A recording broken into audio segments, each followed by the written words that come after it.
వందే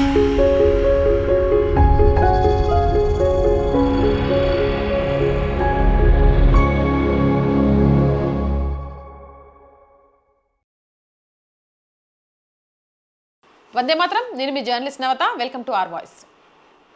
America Iran మధ్య ఉద్రిక్తతలు ముగిసిన ఒక శాంతి ఒప్పందం కుదిరింది. ఈ ఒప్పందంలో తామే కీలక పాత్ర పోషించామని, తాము శాంతి దూతలమని పాకిస్తాన్ గట్టిగా ప్రచారం చేసుకుంటోంది.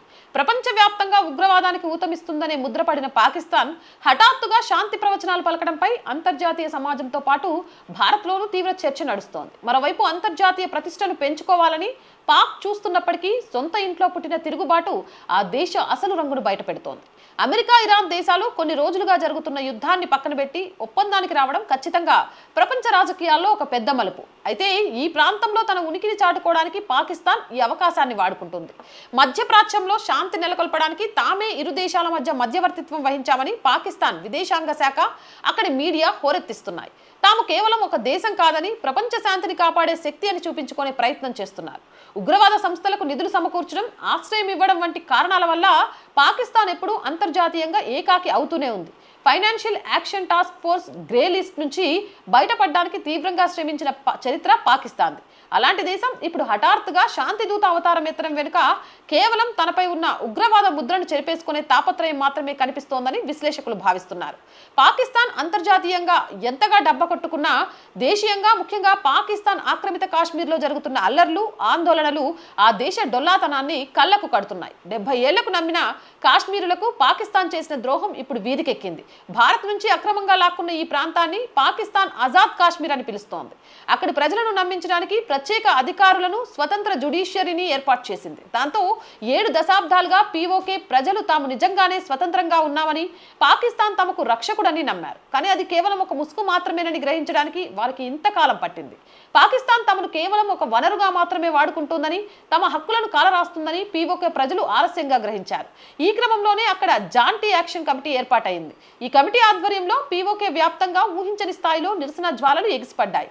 పీఓకే ప్రాంతంలోనే భారీగా జల విద్యుత్ ఉత్పత్తి అవుతుంది. కానీ ఇక్కడి నుంచి ఉత్పత్తి అయిన విద్యుత్ని పాకిస్తాన్లోని పంజాబ్, ఇతర ప్రాంతాలకు తరలించి పీఓకే ప్రజలకు మాత్రం అత్యంత భారీ ధరలకు అమ్ముతున్నారు.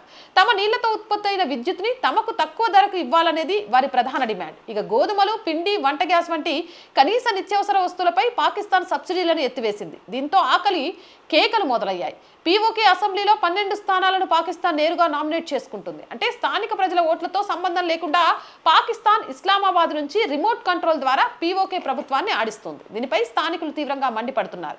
ఇక అసలు విషయానికి వస్తే ఈ ఒప్పందంలో తామే కీలకమని చెప్పుకుంటున్న పాకిస్తాన్ ప్రతిష్ట అంతర్జాతీయంగా పెరుగుతుందా అంటే ఖచ్చితంగా పెరగదు అనేది అంతర్జాతీయ విశ్లేషకుల అంచనా.